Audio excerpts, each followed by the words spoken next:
Bharat New Zealand প্রথম একদিনের match. এটা শুধু ভারতের জয়ের জন্য আলোচনা নয়, এই ম্যাচের সময় ভাইরাল হয়েছে কিছু অদ্ভুতপূর্ণ ভিডিও, যেখানে দেখা যাচ্ছে ব্যাট হাতে নামার ঠিক আগে বিরাট কোহলি কি করেন। এই ভিডিওটি সাধারণ কোনো দৃশ্য নয়, কারণ এটি তোলা হয়েছে ভারতের সাজঘরের ভিতর থেকে, আর সেটাও নাকি লুকিয়ে।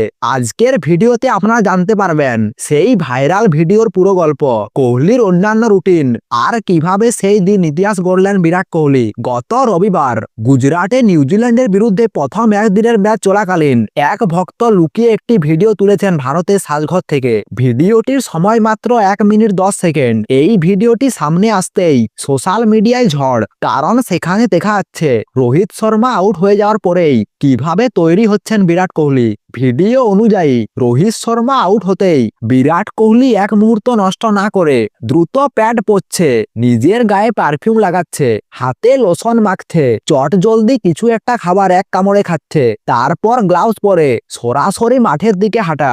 অনেক ব্যাটারে গ্লাস এবং হেলমেট পরেন, পছন্দের ব্যাট বেছে নেন, কিন্তু পারফিউম, লোশন, খাবার, এই পুরো রুটিনটা খুব কম ব্যাটারদের মধ্যে দেখা যায়। ক্রিকেট বিশেষজ্ঞদের মতে এটি শুধু অভ্যাস নয়, এটি কোহলির মানসিক প্রস্তুতির অংশ।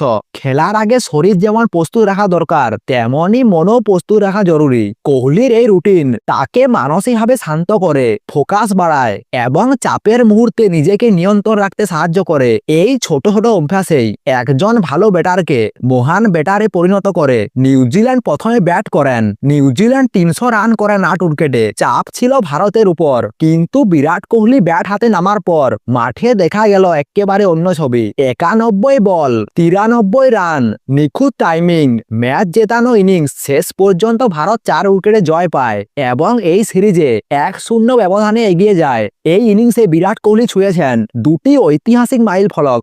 আন্তর্জাতিক ক্রিকেটে সব ফরম্যাট মিলিয়ে দ্রুততম ব্যাটার হিসেবে 28,000 রান, সর্বোচ্চ আন্তর্জাতিক রান সংগ্রাহকের তালিকায় রয়েছেন সচিন টেন্ডুলকার, আর তার ঠিক পরে রয়েছেন বিরাট কোহলি।